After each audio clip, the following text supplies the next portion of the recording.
Olá, meu nome é Gustavo Bacelar, eu sou médico. Esse daqui é o Ciência e Nicotina. É um programa em que eu converso com você a respeito do que a ciência tem a dizer sobre o hábito de fumar. No programa de hoje, eu vou trazer um tema que é bastante interessante, que é a hipnose na cessação do tabagismo. É isso, o uso da hipnose na tentativa de parar de fumar. Bom, gente, e esse é um tema, né, a hipnose, bastante diferente, né, interessante e intrigante. E para a gente conhecer um pouquinho mais, e até ter um exemplo, eu trouxe aqui um vídeo para a gente assistir. Muita gente nunca viu assim uma sessão de hipnose, não sabe como é que é. Acho curioso a gente começar vendo um exemplo.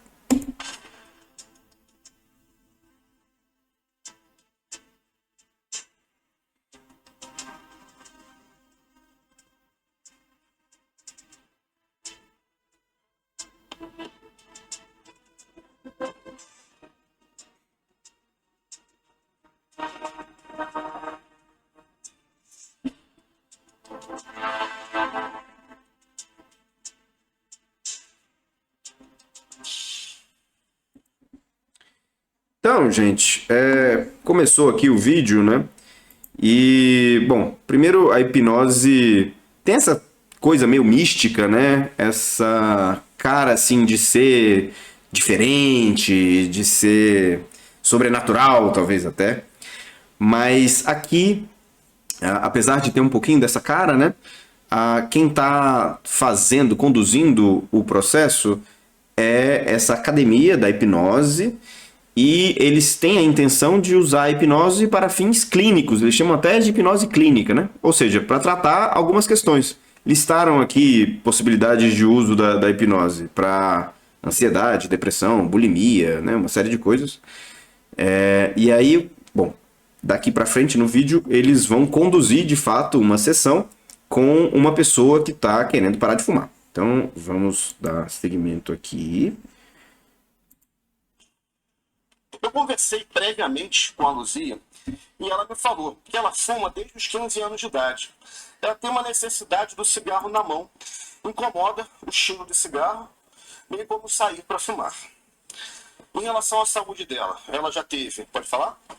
Linfoma e considera que por isso já passou da hora.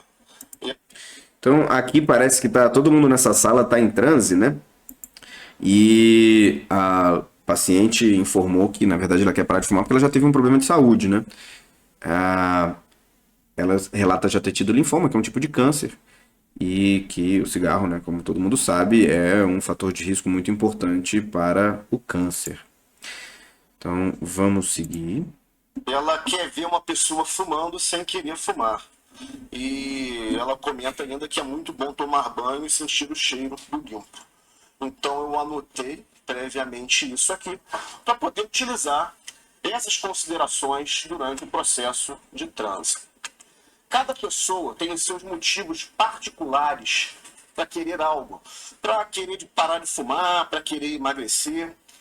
Ela não falou em momento nenhum que um dos motivos para ela querer parar de fumar é o dinheiro.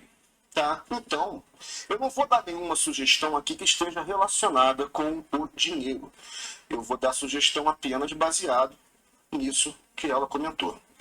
E o processo, como boa parte de vocês talvez já imagine, é sugestão, compound, ancoragem. Tá? Vou mostrar para vocês então aqui como... Aqui isso de sugestão, compound, parece que são técnicas, né? Que ele quer utilizar aqui na sessão com ela.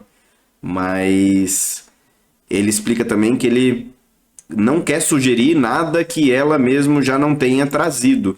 Então, o princípio da hipnose é que o terapeuta, o hipnólogo, vai colocar a pessoa em transe, num determinado estado mental, em que a pessoa fica aberta a sugestões, fica aberta a ter novas ideias, digamos assim. E aí ele quer utilizar uma representação que ela já tem da importância de parar de fumar, que é da questão da saúde, da questão do cheiro forte, e ela quer também não sentir vontade de fumar quando vê alguém fumando. Então ele vai partir disso, explica que não usa a questão do cigarro também, do preço do cigarro, né, do dinheiro, e vai começar a sessão agora. Então vamos seguir. Vamos fazer nessa situação. Preparado para começar?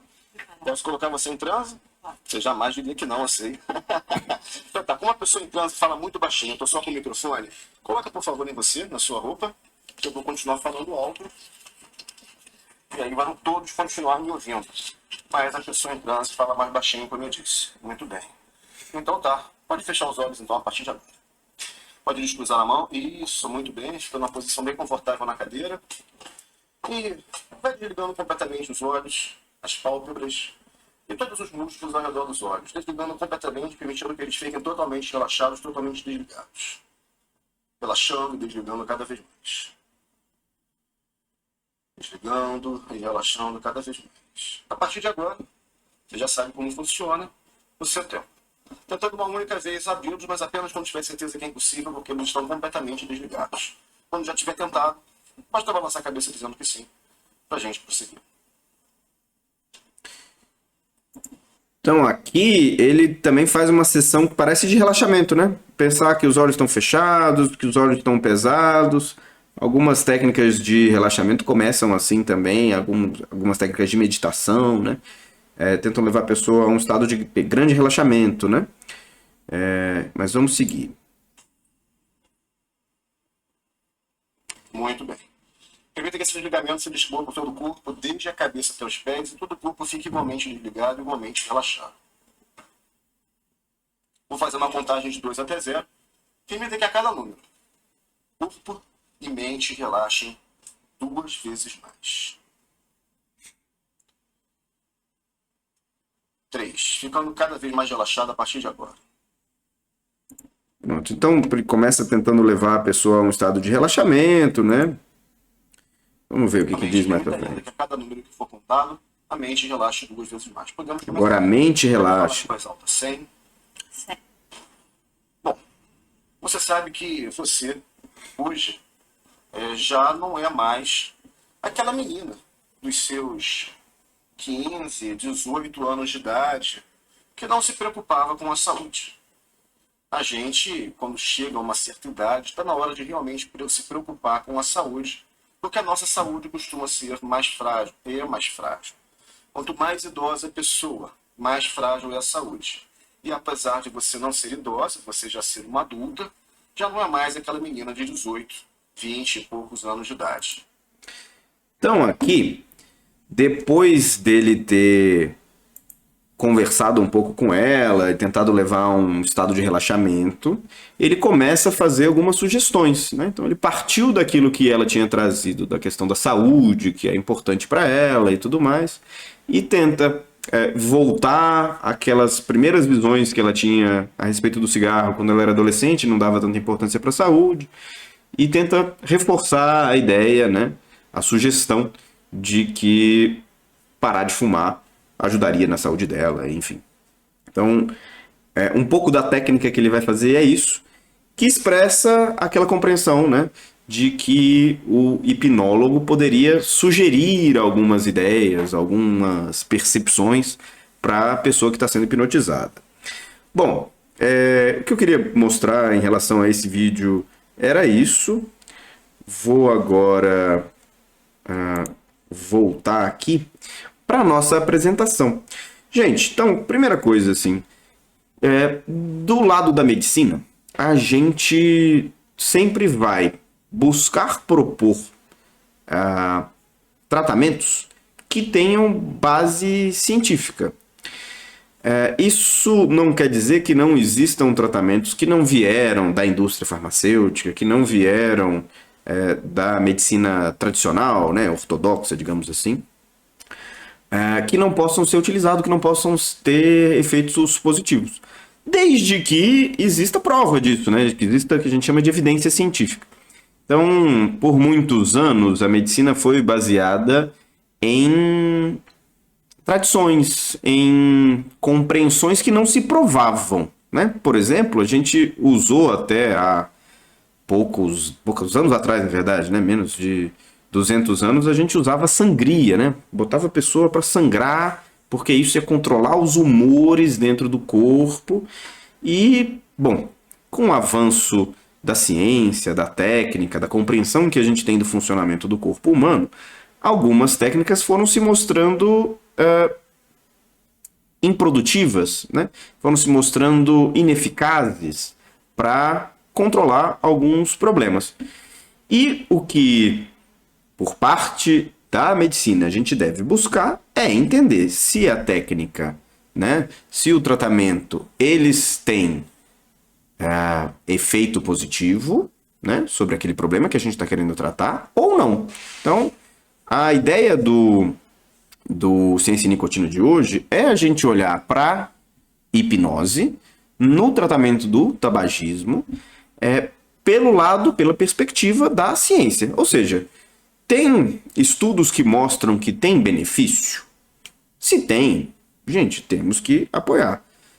Temos que aplicar, aprender essas técnicas, né? O porquê de funcionar ou não. Agora, se os estudos não mostram benefício, provavelmente a gente não vai usar no nosso dia a dia, né? Porque senão é aquilo que a gente chama, no caso, de charlatanismo, né? Bom, então, sem preconceito, a gente hoje vai olhar para o que um estudo mostrou a respeito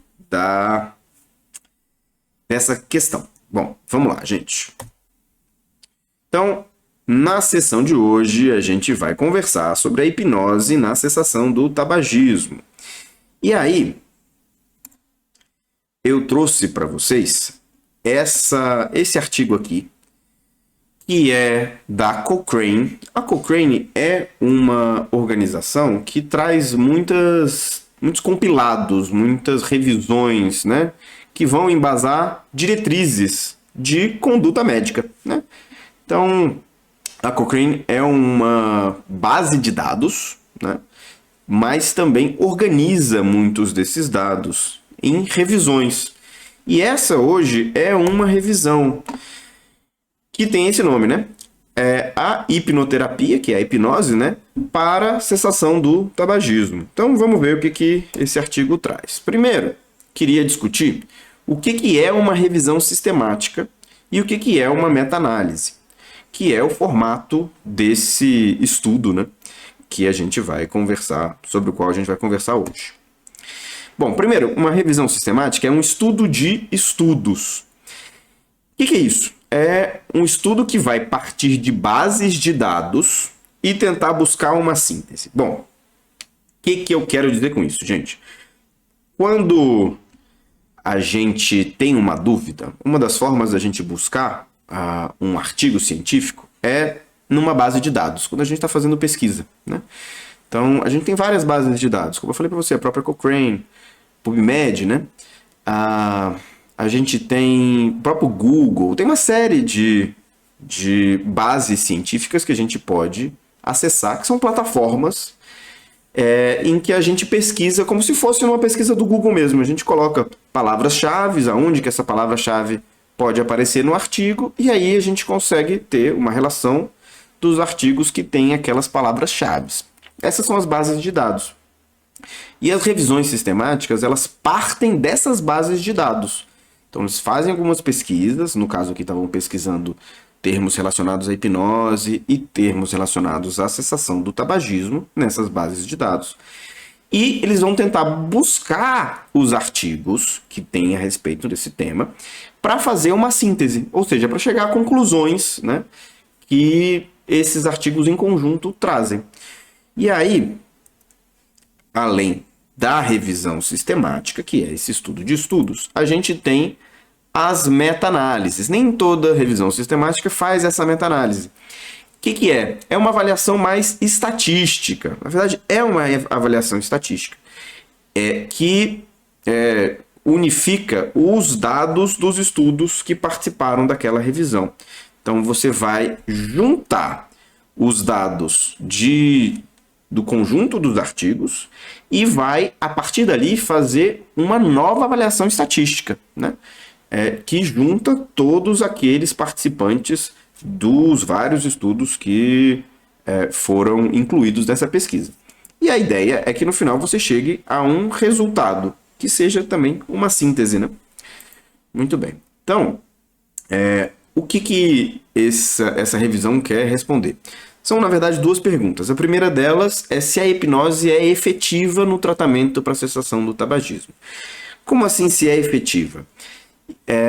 A hipnose traz benefício? A hipnose melhora a chance da pessoa parar de fumar? Então, isso é a pergunta se é efetivo, certo? Então, fazer hipnose melhora a chance da pessoa parar de fumar? Segunda pergunta, a hipnose é melhor do que outros tratamentos para a cessação do tabagismo? São duas perguntas diferentes. Uma é se a hipnose tem efeito comprovado, né, para a cessação do tabagismo, e a outra pergunta é, ela é melhor do que outros tratamentos? Ou seja, vale a pena a gente pensar em substituir outros tratamentos pela hipnose? E aí, por que da importância da gente pesquisar tratamentos para quem quer parar de fumar, né? E a ideia do estudo é essa, né? Então, por que é importante a gente pesquisar tratamentos para parar de fumar? A gente tem hoje 1 bilhão de fumantes no mundo. Então, mais ou menos uma pessoa em cada 8, né? Mais de 10% da população do mundo é fumante. É uma quantidade muito grande de pessoas no mundo que fumam. E aí, a gente sabe também que o cigarro é a maior causa de morte e adoecimento evitáveis que a gente tem no mundo. Isso, várias instituições falam isso. A OMS, a Organização Mundial de Saúde, e muitas outras. O Ministério da Saúde também repete isso, que o cigarro é a maior causa de morte e adoecimento evitáveis. Isso traz uma importância muito grande. Desculpa. Desculpa.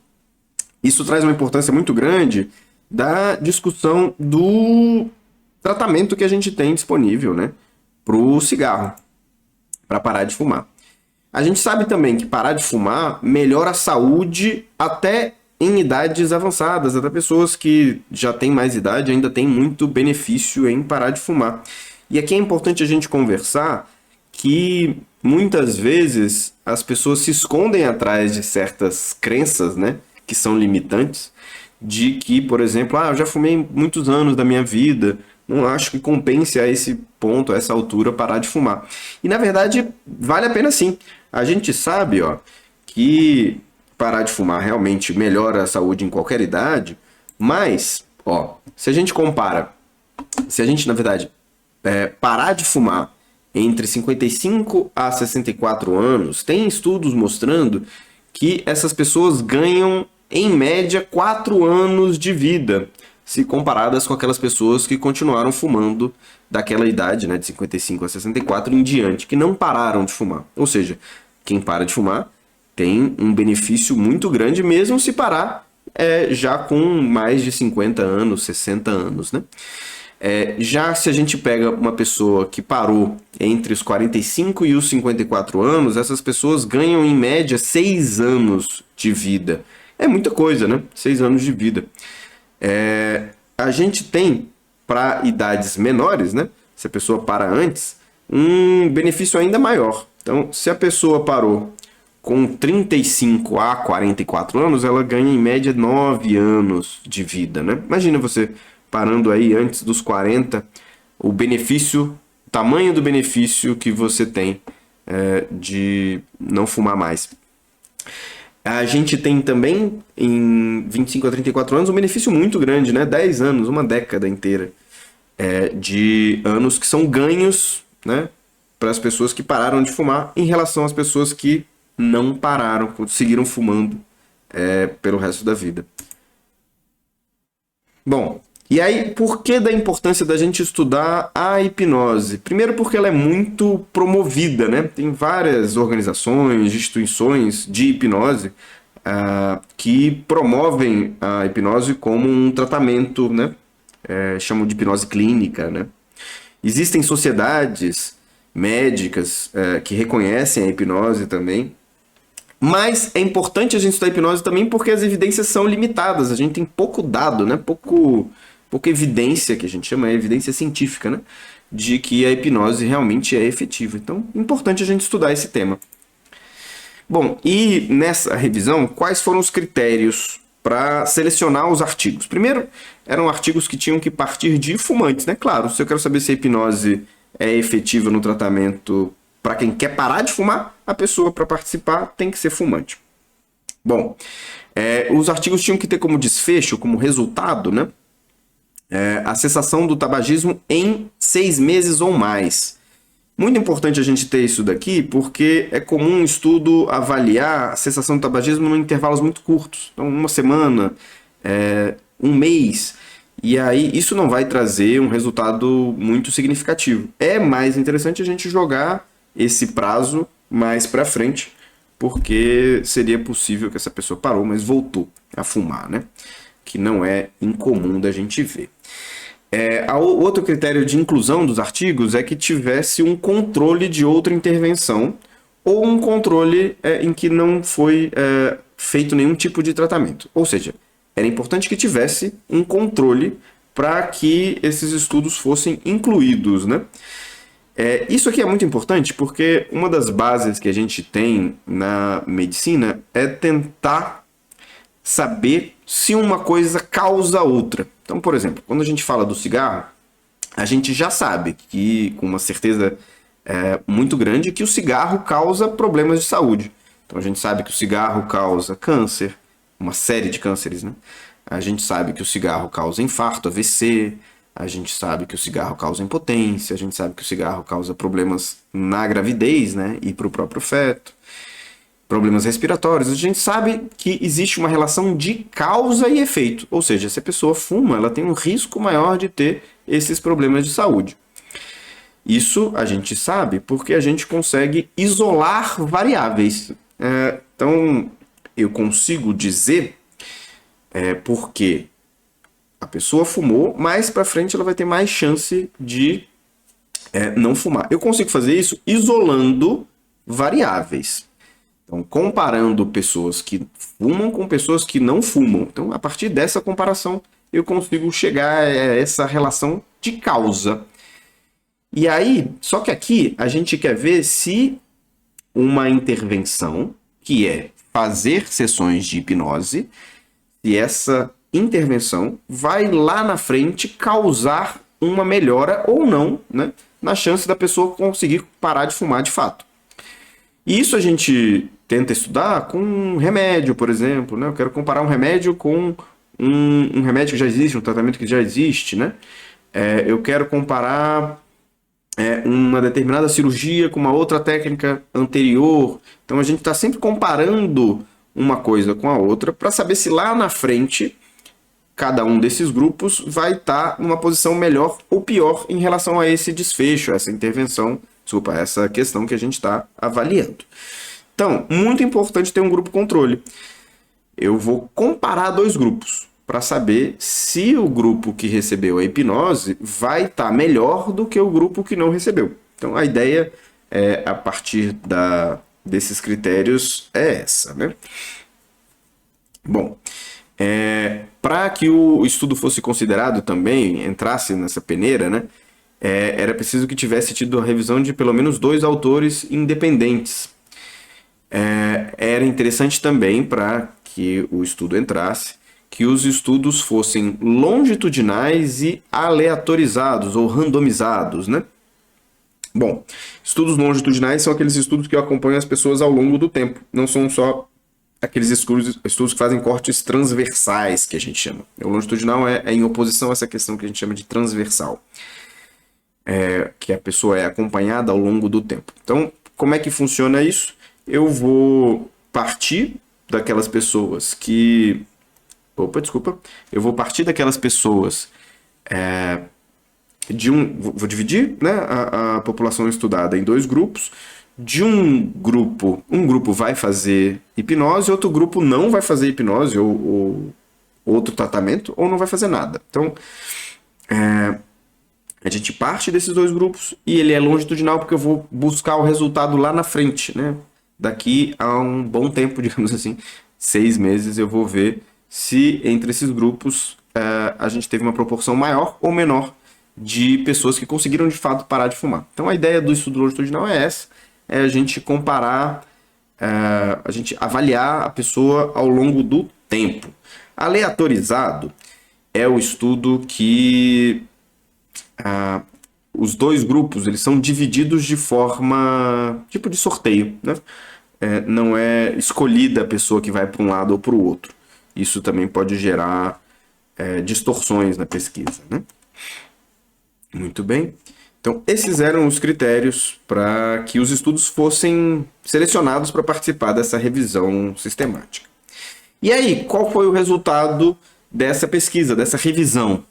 Então, eles encontraram 14 estudos que passaram pela peneira, né? Que passaram pelos critérios que foram elencados.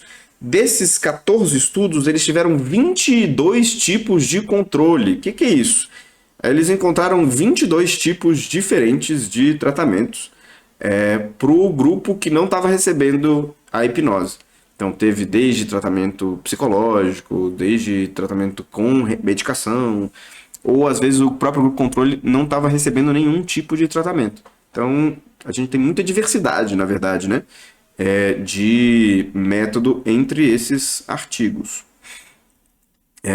Ao todo, foram somados 1.926 participantes, né? Que são os participantes que tiveram participação nesses 14 estudos. É um número ok, não é muita gente, né? Fazer uma revisão desse tamanho e ter menos de 2.000 pessoas é pouca gente, na verdade. Mas vamos lá. Dos 14 estudos que foram selecionados, só um deles tinha baixo risco de viés. O que é o viés? Viés é uma distorção que a gente tem sistemática. O método da pesquisa tem algum problema que pode distorcer os resultados que aparecem na pesquisa. Então, por exemplo, a gente tem o viés, que é o viés de confundimento, só para vocês terem uma ideia. Alguns estudos mostram, por exemplo, que o café aumenta a chance da pessoa ter... aumenta a chance da pessoa ter... Desculpa. Vamos voltar. Então, o viés de confundimento, por exemplo, que é quando a gente tem uma coisa que acha que está causando o problema, mas na verdade é uma segunda coisa. Não, continua ruim. Bom, como exemplo, o viés de confundimento. Por exemplo, tem alguns estudos que podem mostrar que o café aumenta o risco da pessoa ter câncer. Mas não faz sentido biológico isso, né? Na verdade, o que pode estar acontecendo? As pessoas que bebem café, em geral, fumam mais cigarro. Então, se a gente não corrige isso, né? Se a gente não separa essas duas variáveis, vai parecer, na verdade, que existe uma associação do café, né? Uma associação causal do café com o câncer. Quando, na verdade, isso é um viés de confundimento. Isso foi um erro metodológico na pesquisa, que não isolou essas duas variáveis. Então, assim como o viés de confundimento, a gente tem vários outros tipos de viés, que são erros metodológicos, né? Erros na estrutura da pesquisa, que vão distorcer aquele resultado. E aí, na avaliação, eles encontraram que só um desses 14 estudos tinha baixo risco de viés. 10 deles tinham alto risco de viés, ou seja, os métodos usados têm uma chance grande de distorcerem aqueles resultados. E outros 3 que o risco de viés estava indeterminado pelo método que foi utilizado, né? Bom, e aí, qual que é o risco relativo, né? O que é risco relativo, gente? A gente, em medicina, quer sempre determinar se aquela variável, né, se aquele elemento que está sendo estudado, ele aumenta ou diminui a chance de um outro evento acontecer mais para frente. Ou seja, eu quero saber se, nesse caso, fazer sessões de hipnose aumentam o risco de eu conseguir, ou melhor, aumentam as chances de eu conseguir parar de fumar. entendeu? Então, a determinação de risco relativo é isso. Saber se aquele evento aumenta as chances de um segundo evento. Bom, no caso aqui, a comparação é entre a hipnose e outros tratamentos ou sem tratamento, né? Quando a gente compara, então, não houve evidência de benefício da hipnose. A hipnose não aumentou a chance da pessoa, no final do acompanhamento, ter parado de fato de fumar. Bom, isso quando a gente junta todos os dados agregados da pesquisa. Mas, considerando que os estudos tinham desenhos, né, muito diferentes, ou seja, eram muito distintos entre si, eles fizeram uma segunda análise, né, uma subdivisão em 7 grupos, e aí fizeram a avaliação de cada grupo em separado. E aí todos esses 7 grupos tinham um alto risco de viés ou de imprecisão. Viés é isso, né? Uma distorção que o método da pesquisa traz. Imprecisão aí já é um problema estatístico, já é um problema do tamanho da amostra que foi selecionada. Então, se eu, por exemplo, eu tenho uma população em que, um exemplo para vocês, tem uma população em que 50 pessoas são homens, 50 pessoas são mulheres. E eu quero tirar uma amostra dessa população. Se eu tiver 10 pessoas, a chance de ser mais ou menos 5 homens e 5 mulheres é boa. Se essas pessoas forem selecionadas de forma aleatória, né? Se eu tiver 50 pessoas, a chance de mais ou menos metade ser homem e metade ser mulher é maior, inclusive, né? Então, ela é uma amostra mais precisa. Agora, se eu escolho uma pessoa só, a minha chance de a amostra ser imprecisa é total, né? Eu vou errar, com certeza. À medida que a gente aumenta o tamanho da amostra, o resultado da pesquisa vai sendo mais preciso. Então, a gente, além dos erros metodológicos, tem os erros decorrentes do tamanho da pesquisa, né? Bom, e aí, quando você seleciona os 7 grupos em separado, a gente também não encontrou evidência de melhora. Por quê? Todos eles tinham alto risco de viés ou imprecisão. Então, aqui, por exemplo, a hipnose contra tratamentos comportamentais baseados em atenção. Você teve até aqui, ó, a certeza da evidência é baixa. Aqui é muito baixa, nessa outra muito baixa também. Então, a gente tem sempre uma avaliação aqui no caso com um grau de evidência baixo. Uma qualidade da evidência, uma qualidade da pesquisa baixa. Então, mesmo quando a gente separou em grupos, em subgrupos, né, os resultados não foram significativos, não teve evidência, né, sem evidência de benefício da hipnose. E aí uma terceira forma de fazer a avaliação foi estudar a hipnose como um tratamento complementar, ou seja, a pessoa continuava fazendo outro tratamento convencional, né? Por exemplo, com remédio, com tratamento psicológico, né? E aí a hipnose ia vir como uma questão adicional, uma questão a mais, né?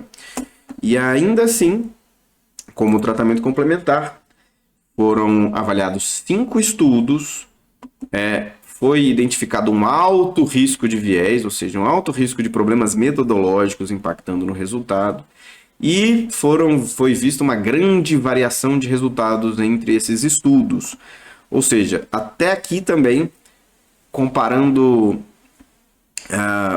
pessoas que receberam a hipnose como um tratamento adicional, comparando com aquelas que não receberam a hipnose, ainda assim o risco desses dados serem irreais, serem falsos, digamos assim, né? É muito grande. Então, a gente não pode dizer nem que a hipnose atua de forma significativa como um tratamento complementar, nem complementar. Ou seja, também não tem evidência de benefício do uso da hipnose como tratamento complementar. E aí fica a pergunta: a hipnose é uma boa estratégia para parar de fumar? E aí, aqui a gente volta naquela questão. Não é que a gente tenha que ter preconceito com um determinado tratamento ou determinada terapia que tenha vindo de uma tradição diferente. Mas o fato é que a gente não tem nenhuma pesquisa que mostre de forma categórica que a hipnose traz benefício na cessação do tabagismo. A hipnose não ganhou nem do placebo, né? Então, a gente não pode considerar a hipnose um tratamento que deva ser recomendado pelas sociedades médicas. A gente não tem base científica para fazer isso. E o tratamento que a medicina deve buscar é uma medicina baseada em evidências, né? Para que a gente não promova tratamentos que não têm razão de ser, né?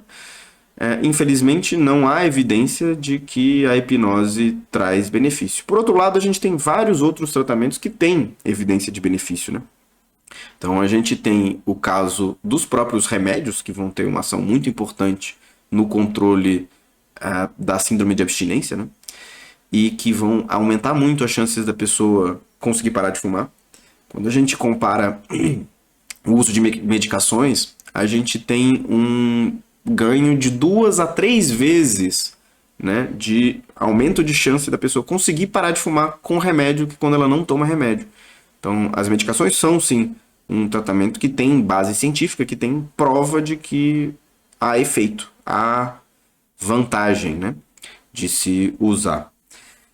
Por outro lado, a gente tem alguns tratamentos psicológicos. Um exemplo muito forte é da terapia cognitivo-comportamental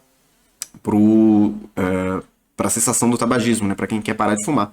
É um tratamento que tem base científica, que tem prova, né, de que tem benefício de você usar esse tratamento. As pessoas têm mais chance de conseguir parar de fumar se fazem terapia cognitivo-comportamental do que se elas não fazem. Então, a ciência está aqui para isso, para a gente conseguir avaliar se determinada conduta tem benefício ou não. Infelizmente, o que essa pesquisa mostrou é que a gente ainda não tem base científica para recomendar a hipnose. Por outro lado, fazendo uma análise crítica aqui do processo também, a gente tem poucos estudos de qualidade que avaliam a hipnose. Talvez até porque exista, não sei, estigma em relação à hipnose, preconceito, mas fato é que, assim, pelos dados que a gente tem hoje, pelas pesquisas, né, as bases científicas, né, que a gente tem hoje, não há evidência de que exista benefício. Então, ainda não dá para a gente propor isso como um tratamento médico, né? É isso. Acho que a conclusão da nossa sessão de hoje é essa. Fica aí meu abraço e até o próximo episódio do Ciência e Nicotina. Valeu!